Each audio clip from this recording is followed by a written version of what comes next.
Di tengah panasnya perebutan Ambalat, sebuah kejutan dari Sabah bisa mengubah peta kekuatan Asia Tenggara selamanya.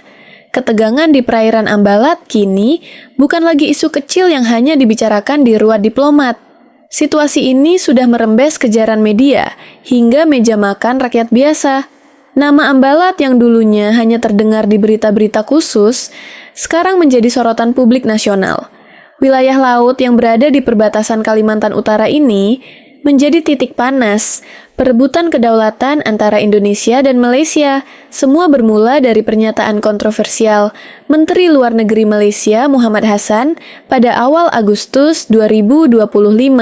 Ia menyebut wilayah Ambalat sebagai Laut Sulawesi, Malaysia. Ucapan itu langsung meledakkan emosi publik Indonesia.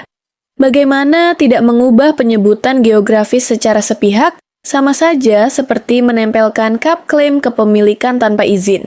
Sebuah langkah yang dianggap provokatif dan merendahkan martabat bangsa. Reaksi dari Jakarta pun tidak kalah keras. Presiden Prabowo Subianto yang terkenal dengan sikap tegasnya segera memberi pernyataan resmi dari istana. Ia menegaskan bahwa kedaulatan negara adalah harga mati yang tidak bisa dinegosiasikan. Instruksi pun langsung dikeluarkan kepada TNI Angkatan Laut untuk meningkatkan patroli di seluruh perbatasan Kalimantan Utara, khususnya di Ambalat yang menyimpan cadangan minyak dan gas berlimpah. Gerak cepat TNI AL terlihat nyata hanya beberapa hari setelah perintah Presiden. Kapal perang kelas frigat, korvet, hingga kapal cepat rudal mulai bermanuver di sekitar perairan yang dipersengketakan. Patroli dilakukan berlapis, dilengkapi latihan tempur gabungan sebagai simulasi pengamanan wilayah strategis. Dunia melihat Indonesia tidak hanya berbicara tetapi juga menunjukkan kesiapan tempurnya. Salah satu kekuatan yang menjadi sorotan adalah KRI Brawijaya 320, kapal perang canggih buatan galangan kapal Italia. Meski kapal ini baru dijadwalkan tiba di akhir tahun, namanya sudah menggema di kalangan militer. Dengan teknologi siluman, sistem deteksi mutakhir, dan persenjataan jarak jauh, KRI Brawijaya akan menjadi tulang punggung pertahanan maritim Indonesia di sektor timur. Namun, situasi menjadi semakin menarik ketika muncul gejolak dari dalam tubuh Malaysia sendiri. Negara bagian Sabah yang berada di utara Kalimantan mulai menunjukkan sikap berani. Sejumlah tokoh politik dan masyarakat di Sabah merasa pemerintah pusat di Kuala Lumpur terlalu arogan gegabah dalam menangani isu Ambalat. Mereka menuding pemerintah pusat hanya memanfaatkan Sabah sebagai tameng dalam konflik, tanpa memperhatikan kepentingan dan kesejahteraan warganya. Pernyataan-pernyataan lantang itu memicu diskusi hangat di media. Beberapa suara bahkan mulai mengusulkan peninjauan ulang posisi Sabah dalam Federasi Malaysia. Jika gelombang ini membesar, bukan mustahil Sabah akan menempuh jalan untuk melepaskan diri. Ini adalah skenario yang bisa mengguncang fondasi persatuan Malaysia. Di sisi Indonesia, langkah diplomasi tidak berhenti. Pemerintah mengintensifkan komunikasi dengan mitra strategis termasuk Rusia. Dalam pertemuan bilateral terbaru, Rusia menyatakan dukungan penuh terhadap Indonesia dalam mempertahankan kedaulatan di Ambalat. Dukungan itu bukan sekedar kata-kata, tetapi juga disertai peluang kerja sama militer dan pertukaran intelijen. Bagi Indonesia, dukungan internasional seperti ini adalah amunisi tambahan di meja diplomasi. Dengan posisi yang semakin kuat, Indonesia tidak hanya mampu menjaga wilayahnya, tetapi juga berperan sebagai penyeimbang di kawasan Asia Tenggara. Apalagi isu Sabah yang berpotensi memicu fragmentasi Malaysia, membuat posisi tawar Indonesia semakin tinggi. Di tengah dinamika ini, rakyat Indonesia diingatkan untuk tetap waspada dan tidak terjebak dalam provokasi. Kedaulatan bukan hanya urusan tentara atau pemerintah, tetapi juga kesadaran bersama seluruh rakyat. Ambalat bukan sekedar wilayah laut di peta, melainkan simbol harga diri bangsa yang harus dijaga sampai titik darah penghabisan. Sementara itu, di Sabah sendiri, situasi semakin memanas. Sebuah organisasi bernama Republic of Sabah, North Borneo, mengumumkan akan menggelar demonstrasi damai di Victoria, Australia pada 30 Maret 2025. Tujuannya jelas menyuarakan kemerdekaan Sabah dan Sarawak di hadapan masyarakat internasional. Aksi ini dirancang untuk menarik simpati global dan menekan pemerintah pusat Malaysia dari luar negeri. Bagi sebagian orang, langkah ini terdengar seperti mimpi besar yang mustahil. Namun, bagi warga Sabah yang merasa terpinggirkan selama puluhan tahun, ini adalah seruan nyata untuk perubahan.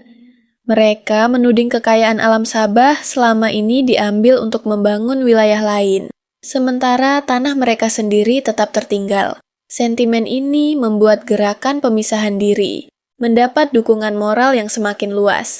Seorang tokoh lokal di Sabah bahkan secara terbuka mempertanyakan relevansi keberadaan Sabah di dalam Federasi Malaysia. Ia menuding keamanan wilayah Sabah sering diabaikan bahkan dipermainkan.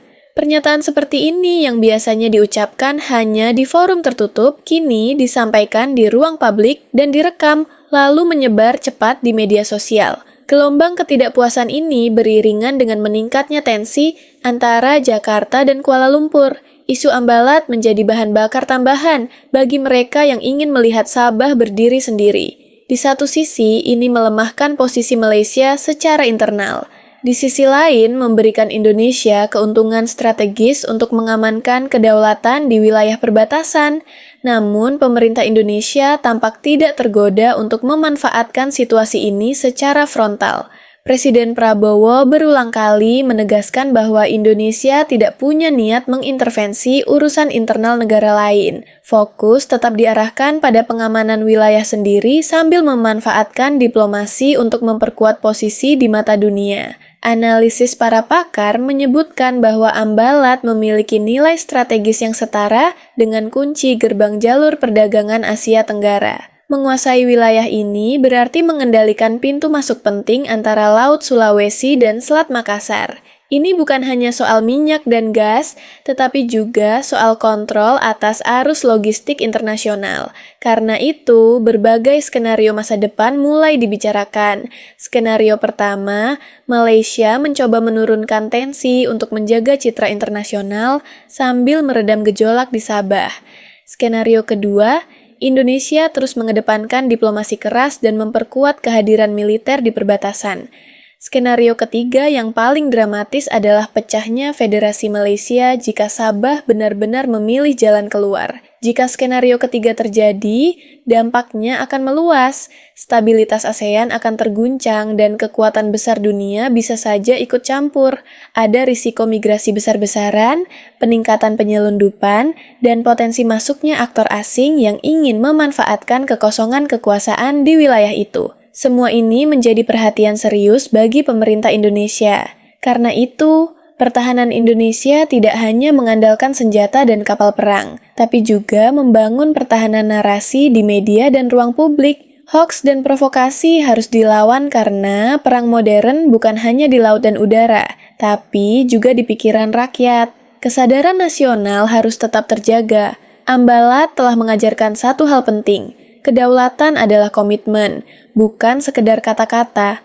Saat kapal-kapal perang kita berjaga di garis batas, saat diplomasi kita bekerja tanpa henti, dan saat rakyat bersatu mendukung langkah negara, dunia akan tahu bahwa Indonesia bukan bangsa yang mudah digertak. Kita berdiri bukan berlutut. Di garis perbatasan langit, Kalimantan Utara menjadi saksi manuver armada laut Indonesia. Kapal-kapal perang melaju membelah ombak, radar berputar, dan pasukan bersiap siaga.